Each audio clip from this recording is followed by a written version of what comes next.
কিয়ামতের আগে আল্লাহ রাব্বুল আলামিনের কাবা শরীফ একজন আবিসিনীয় সে ভেঙে ফেলবে। আবিসিনীয় হলো বর্তমান ইথিওপিয়া, ঘানা, কেনিয়া এবং এই অঞ্চলের মানুষদেরকে বলা হয় আবিসিনীয়। এই আফ্রিকান একজন টাকলা মানুষ, তার পা থাকবে লম্বা লম্বা। যারা হজে গেছেন তারা দেখেছেন আফ্রিকানরা একটু লম্বা লম্বা, তাদের দেখতে অন্যরকম দেখা যায়, শরীর থেকে ভিন্ন রকম একটা দুর্গন্ধ আসে। তারা আল্লাহর মানুষ, তারা মুসলমান, আমি নিন্দা করবো না, বোঝার জন্য বলতেছি। অনেকের শরীর থেকে ভিন্ন রকম একটা গন্ধ আসে।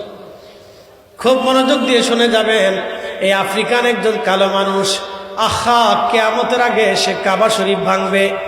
তার শাবল দিয়ে, তার খন্তি দিয়ে, তার ওই হাতুড়ি দিয়ে যখন কাবা ভাঙতে থাকবে, আল্লাহর নবী বলতেছেন আমি দেখতেছি ওই আবিসিনীয় একজন টাকলা কাবা শরীফের পাথর গুটি গুটি হাতুড়ি দিয়ে পিটিয়ে পিটিয়ে কাবা শরীফের পাথর ছুটিয়ে ছুটিয়ে ফেলবে এবং এমনভাবে ভেঙে ফেলে দিবে যে একেবারে বিরান ভূমি করে ফেলবে।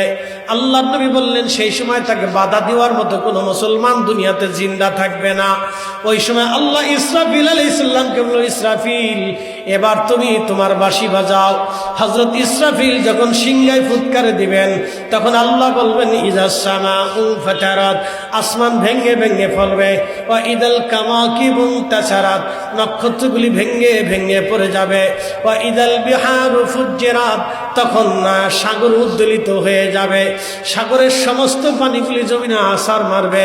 এরপর আল্লাহ বলেন ওয়া ইদাল কুবুরু বুসিরাত, কবর থেকে মানুষ উঠা উঠা আল্লাহর দিকে দৌড়াইতে থাকবে। চিৎকার মেরে জোরে বলেন আল্লাহু আকবার। তার অর্থ কি? যতদিন পর্যন্ত পৃথিবীর কোন এক প্রান্তে একজন মানুষও দিন শেষে আল্লাহু আল্লাহ বলে ডাক দেওয়ার লোক থাকবে, ততদিন পর্যন্ত কিয়ামত হবে না।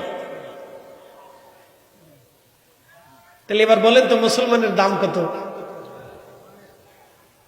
তো মুসলমানের, আপনা মুসলমানের দাম যদি এটা হয় তো অলির দাম কত? তো অলিদের নাম শুনলে যে খালি বেদাত বেদাত আর শিরিক শিরিক করে চিল্লেন, লজ্জা করে না? লজ্জা করা তো উচিত, শরম করা উচিত, হায়া থাকা উচিত। লজ্জা শরম মাটির সাথে মিশে গেছে মুসলমান, ইতিহাস আর ঐতিহ্য ভুলে গেছে। ও জানে না এই পৃথিবীর এই ভূখণ্ডের মানুষদেরকে কালেমা শিক্ষা দিয়েছে ওলিরা। আরে শোনে, এই জমিনে 800 বছর ধরে মুসলমানরা শাসন করছে। কারা? 800 বছর রাজা বাদশারা শাসন করেছে। আপনি আমাকে ইতিহাস থেকে দেখান তো কোন রাজা নারী লোভী ছিল না, আমাকে দেখান। দেখান আমাকে কোন রাজা নারী লোভী ছিল না, কোন রাজা ক্ষমতা লোভী ছিল না, কোন রাজা এদেশে আল্লাহর হুকুমত কায়েম করছে, আমাকে দেখান। হ্যাঁ, দেখান আমাকে, ইতিহাস থেকে দেখান। তো এত লক্ষ মানুষকে কালেমার দিশা কারা দিল? এই দিন প্রতিষ্ঠিত কারা করলো? মাদ্রাসা প্রতিষ্ঠিত কারা করলো? কালেমা প্রতিষ্ঠিত কারা করলো? জিকির প্রতিষ্ঠিত কারা করলো? সালাত প্রতিষ্ঠিত কারা করলো? রোজা প্রতিষ্ঠিত কারা করলো? যাকাত মানুষকে কারা শিক্ষা দিল? রাজা বাদশারা শিখিয়েছে? না না না, এ খাজা বাবা আজমিরি শিখিয়েছে, দাতাগঞ্জ বাগ শিখিয়েছে, কমরউদ্দিন রুমি শিখিয়েছে, কুতুবউদ্দিন কাকি শিখিয়েছে, নিজামউদ্দিন আউলিয়া শিখিয়েছে, শাহ আব্দুল হক মুহাদ্দিস দেলভি শিখিয়েছে, মুজাদ্দিদ আল ফিজানি শিখিয়েছে, বাকি বিল্লাহ শিখিয়েছে, আলিফ আহমদ দোষী শিখিয়েছে, শাহ আব্দুর রহিম মুহাদ্দিস দেলভি শিখিয়েছে, নূর মোহাম্মদ নিজামপুরি শিখিয়েছে, ফাতি আলী রসুলের নামা শিখিয়েছে। বড় বড় ওলির এই জমিনে আল্লাহর দ্বীন ও কালেমা মুসলমানদেরকে শিখিয়েছে। কথা বলে ঠিক না বেটে? আপনি এসে সুন্দর কালেমা দেখে ভাব দেখাচ্ছেন বড় বেদাত। ইস, বুজুর্গ আলাইহিস সালাম, পেটের ভিতরে বোমা মারলে পায়খানা ছাড়ার কিচ্ছু নেই।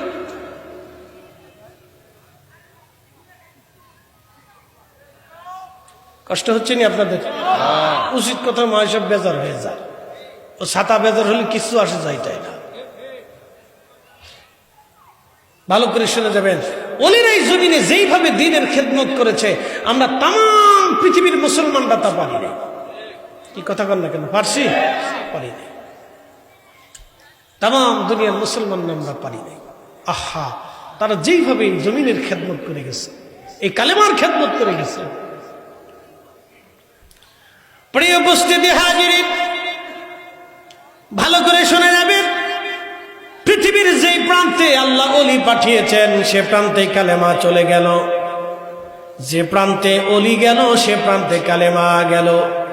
যে প্রান্তে অলি গেল সে প্রান্তে কালেমা চলে গেল, অলি যেখানে গেছে কালেমা সেখানে গেছে। একসাথে বলবেন না মারহাবা। সুদূর সেই সাগরের গভীরে, মালাক্কা সাগরের ভিতরে ছোট্ট একটা দ্বীপের ভিতরে আমি যা দেখলাম একজন আল্লাহর ওলির মাজার।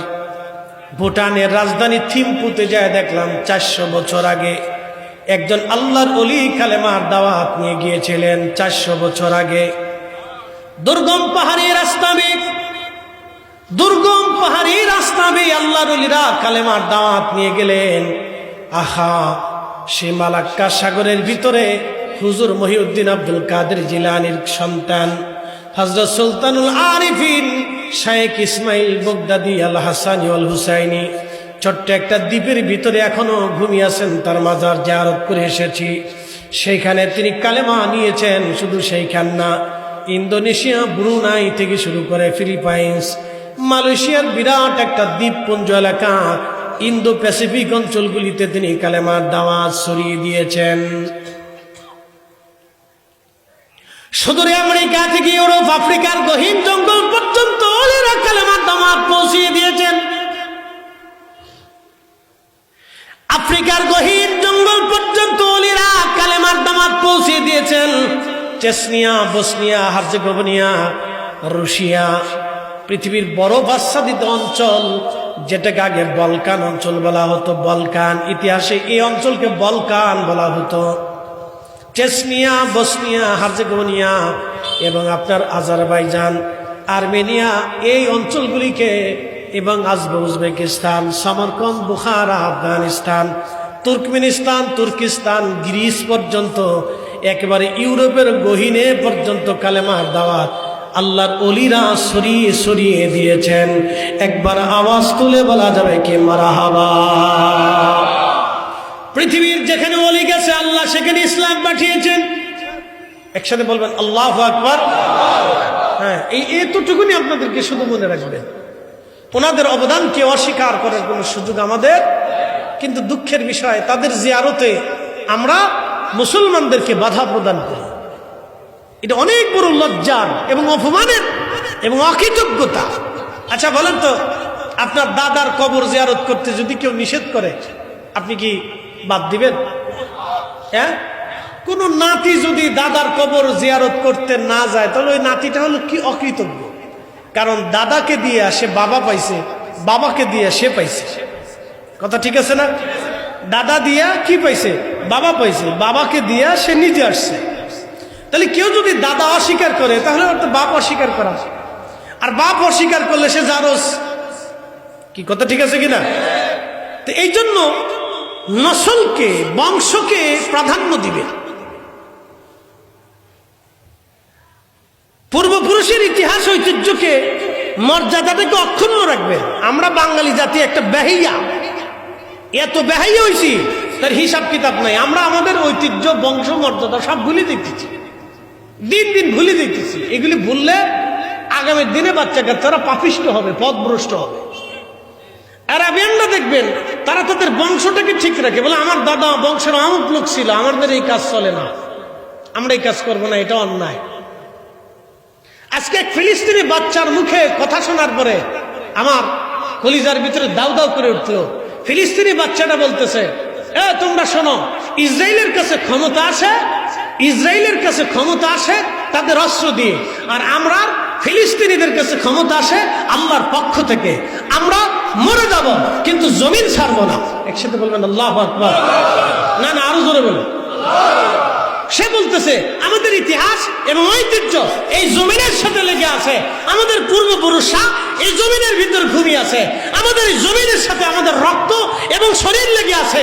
অতএব তারা যতই আমাদেরকে নির্যাতন করুক, হত্যা করুক, আমরা কখনোই পরাজিত হব না, জমিন ছাড়বো না।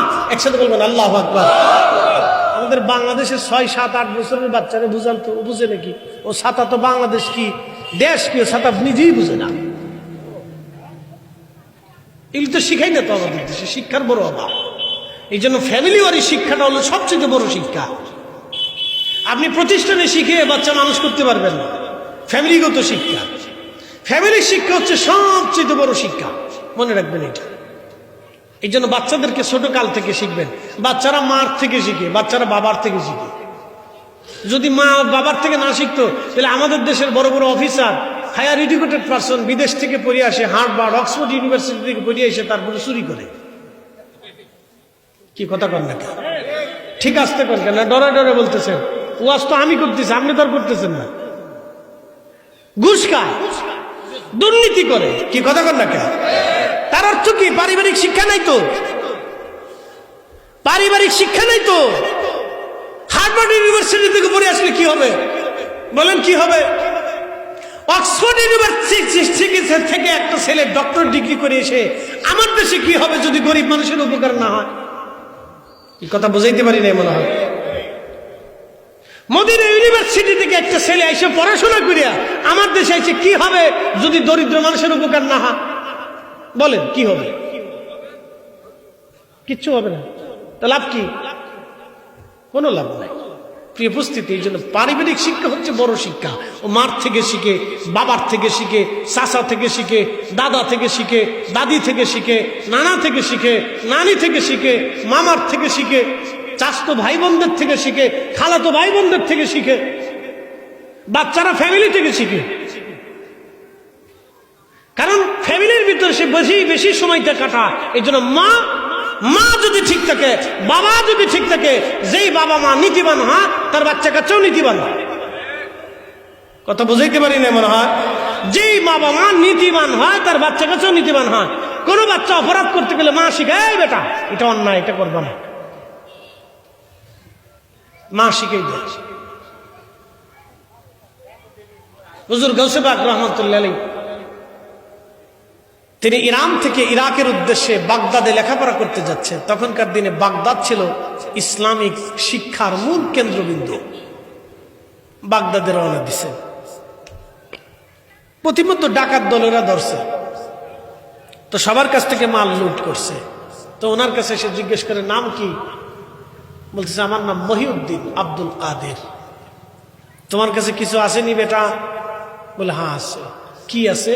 বলে 40টা স্বর্ণের দেরহাম আছে। একসাথে বলবেন না মারহাবা? বলে কোন জায়গা আছে? মা আমার বগলের আস্তিনের নিচে এইখানে মা সেলাই করে দিছে কাপড়ের সাথে, যাতে হারিয়ে না যায়। তো খুলে দেখে ডাকাতের সর্দার সত্যি 40টা স্বর্ণের দেরহাম আছে। জিজ্ঞেস করলো বেটা তুমি তো আমাকে অস্বীকার করলেও পারতা, কিন্তু তুমি জানো যে আমি তোমার এই সম্পদ ডাকাতি করে নিয়ে যাব, তারপরে সত্য কেন বললা? বলতেছে মা বলেছে মিথ্যা বলা যাবে না। একসাথে বলবেন না মারহাবা? কে বলেছে? না না, আরো জোরে বলেন, কে বলেছে? মা বলেছে মিথ্যা বলা যাবে না। এই জন্য আমি মহিউদ্দিন আব্দুল কাদের মিথ্যা বলবো না। মা শিখিয়েছে। মা কে জানেন? মা ছিল হুসেইনি, হযরত হুসেইন রাদিয়াল্লাহু আনহুর রক্ত। বাবাকে ছিল জানেন? হাসানি, হযরত হাসান রাদিয়াল্লাহু আনহুর রক্ত।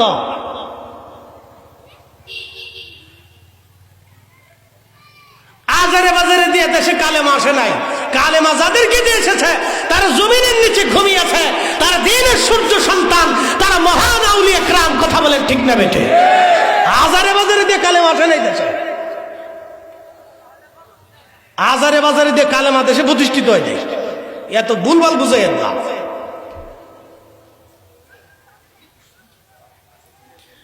শুনে যাবেন, ডাকাত সর্দার তখনই বলে ফেললো বেটারে তুমি আজকে আমাকে সত্য বলেছ, তোমার মা এত সুন্দর শিক্ষা তোমাকে দিয়েছে, আর আমরা ডাকাতি করে মানুষ খুন করে মানুষের অর্থ চুরি করে নিয়ে যাই। আজকে থেকে ছেলে আমার তোমার হাতে তওবা করলাম, আর কোনদিন আমরা মানুষের হক নষ্ট করব না, চুরি ডাকাতি করব না, আমরা তওবা করে ভালো হয়ে গেলাম। আল্লাহুম্মা সাল্লি আলা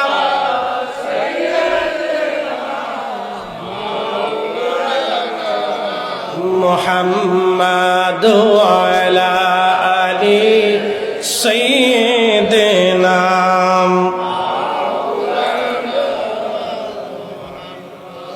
ওলি আল্লাহর বাংলাদেশ, শহীদ গাজীর বাংলাদেশ। বাংলাদেশ রহম করো আল্লাহ, রহম করো আল্লাহ। বলেন ওলি আল্লাহর বাংলাদেশ, শহীদ গাজীর বাংলাদেশ, রহম করো আল্লাহ, রহম করো আল্লাহ।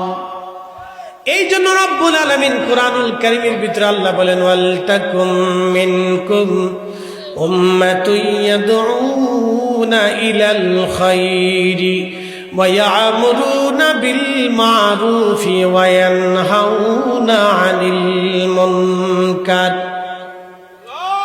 রব্বুল আলামিন বললেন কিয়ামত পর্যন্ত আমার বান্দাদের ভিতরে একটা জামাত বান্দা দুনিয়াতে থাকবে যারা পৃথিবীতে মানুষদেরকে ভালো কাজের দিকে দাওয়াত করবে এবং খারাপ কাজ থেকে মানুষদেরকে ফিরিয়ে রাখবে। একবার আওয়াজ তুলে বলা যাবে কি মারহাবা। কিয়ামত পর্যন্ত মানুষেরা থাকবে যারা মানুষদেরকে ভালো কাজের দিকে দাওয়াত দিতে থাকবে। বলেন তো আমার পীর মুর্শিদের কাছে আপনারা গেছেন, আমার হুজুর কি আপনাদেরকে মিথ্যা শিখিয়েছে? বলেন কখনো কি বলেছে বাবা সুদ খাও? হ্যাঁ, তো এদেশে সুদ প্রতিষ্ঠিত কারা করছে? যারা সুদ প্রতিষ্ঠিত করছে তাদের তো দুর্নাম করলেন না।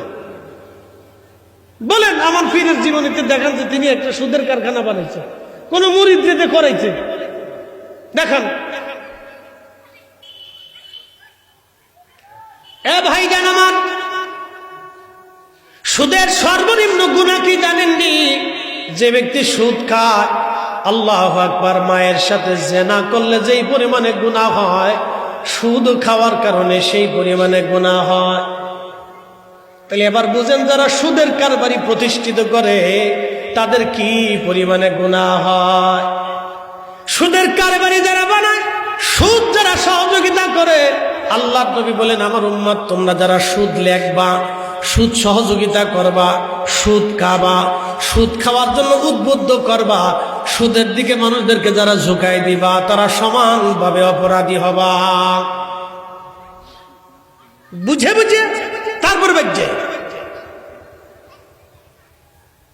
যারা সুদ খাবা, সুদের জন্য যারা লেখালেখি করবা, সুদের জন্য যারা সহযোগিতা করবা, আল্লাহ নবী বলেন সমানভাবে অপরাধী। সুদের সর্বনিম্ন গুনাহ মায়ের সাথে জিনা করলে যে গুনাহ হয়, সুদের গুনাহ সর্বনিম্ন সেই মারাত্মক গুনাহ।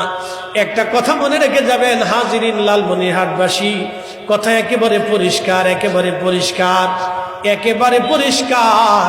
আপনি 1000 বছরও যদি হায়াত হয় আর 1000 বছরও যদি কাবা শরীফের গিলাফ ধরে ধরে আপনি কাবা জিকির করেন, কাবা শরীফ দেখে দেখেও যদি আপনি নামাজ পড়েন, আপনার নামাজ খুদার দরবারে পৌঁছাবে না যদি আপনার পেটের মধ্যে হারাম খাবার থাকে।